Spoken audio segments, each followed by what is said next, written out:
19 रमजान को क्या हुआ था? 21 रमजान को क्या हुआ था? पता नहीं है मेरे को, ये पता होना चाहिए, आप मुसलमान हैं। मुसलमान है लेकिन हमारे को इसका पता ये नहीं है। दमादे मुस्तफा कौन थे? दमादे मुस्तफा कौन थे? नहीं पता। कितनी उम्र हो गई है? सर मुसलमान है, पता होना चाहिए। बहुत बड़ी शहादत का दिन है। ताग रात है। नहीं, शहादत हुई थी किसी की। हाँ जी, हज़रत उमर थी।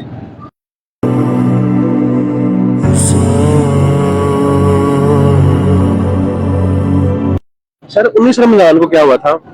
19 मार्च को क्या हुआ था? मुझे नहीं पता। 21 रमजान को क्या हुआ था? नहीं, बहुत बड़ी शहादत का दिन है, मुसलमान होने के नाते पता होना चाहिए। होना तो कोई पता नहीं लगा। हज़रत अली की शहादत का दिन है। हज़रत अली की शहादत का दिन, माशाल्लाह सुभान अल्लाह। हज़रत अली की शहादत का दिन है। वाकई हाँ जी, आपको नहीं पता?